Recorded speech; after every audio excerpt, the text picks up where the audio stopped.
Du tout. C'est un match nul qui a le goût du fait qu'on n'ait pas aggravé le score et que du coup on ait laissé cette opportunité à notre adversaire. Donc il y a le sentiment de ne pas avoir accompli tout ce qu'on avait à faire sur le plan de la finition, mais je pense que malgré tout on a livré un bon match dans lequel on s'est créé beaucoup de situations. Et si la finition avait été alignée avec la qualité du jeu, le but pris à la fin aurait été anecdotique.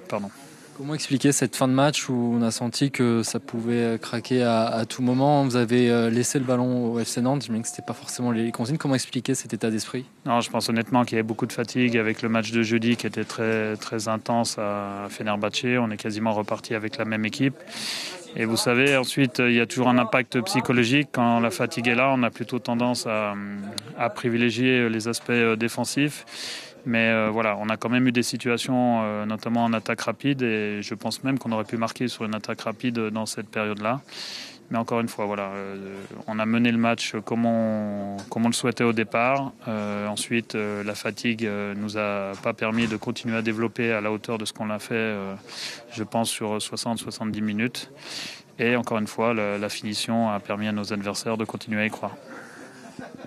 Est-ce que l'OL se fait un peu distancer pour les places de Ligue des Champions? Est-ce que c'est un peu inquiétant ou pour l'instant vous restez mesuré par rapport à ça?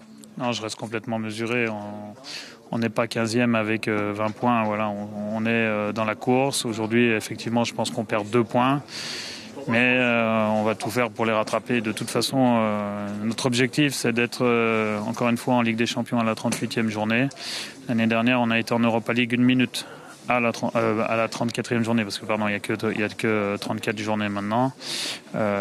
Donc c'est pas parce qu'il y a un incident de parcours comme celui-ci ou une période qui est un petit peu moins où on capitalise un peu moins qu'on va changer notre objectif. Non, pas du tout. Vous entendez également en conférence de presse parler que vous attendiez aussi beaucoup des entrants. C'est vrai que l'année dernière, c'était une force.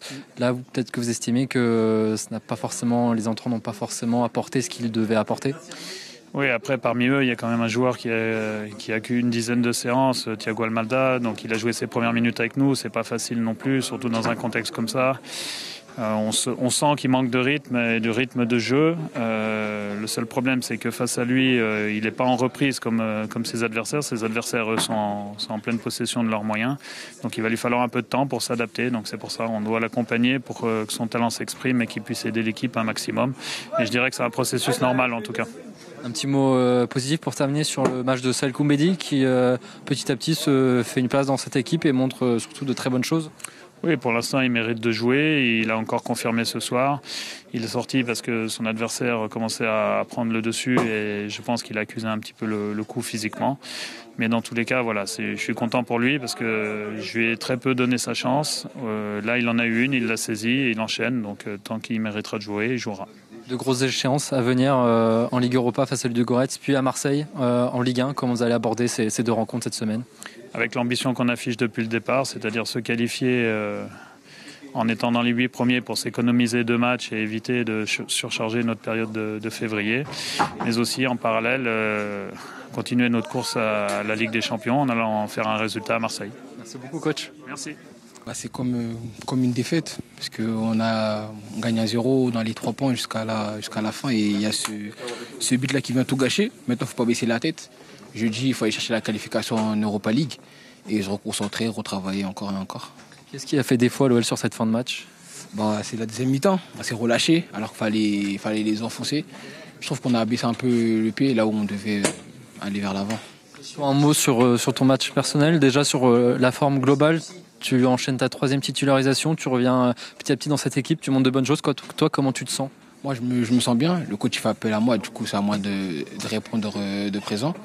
Maintenant, mes coéquipiers aussi, ils m'aident. Ils m'aident à bien me sentir et ça se passe. C'est ton 50e match ce soir. Comment tu évolues ta progression? Franchement, je l'évolue bien. Et 50e match, on ne sent pas les matchs quand on joue. Voilà, ça fait toujours plaisir. Maintenant, il faut aller chercher encore plus de matchs possibles, encore et encore, toujours travailler. Et voilà, on sera récompensé après. Tu as été élu homme du match ce soir. On t'a bien senti, tu as bien connu Moses Simon, qui t'a pourtant donné du travail. Ouais, c'est vrai que c'est un ailier, c'est compliqué à défendre sur lui. Mais bon, voilà, déjà, je suis content d'avoir ce trophée de homme du match. Mais bon, il ne faut pas se reposer sur ça. faut continuer à travailler pour aller encore chercher d'autres trophées. Et puis surtout, là, au fil des matchs, on te sent plus libéré offensivement. Tu apportes de plus en plus, tu proposes de plus en plus. C'est mon jeu, hein. Je suis un très bon contre-attaquant. Du coup, voilà, j'essaye de mettre ma pierre à l'édifice et continuer à apporter mon côté offensif pour l'équipe. Il y a des consignes du coach par rapport à ça? Non, le coach, il me laisse jouer mon jeu. Voilà, quand on est sur le terrain, avant le match, il nous donne les consignes, mais quand on est sur le terrain, c'est nous, on joue.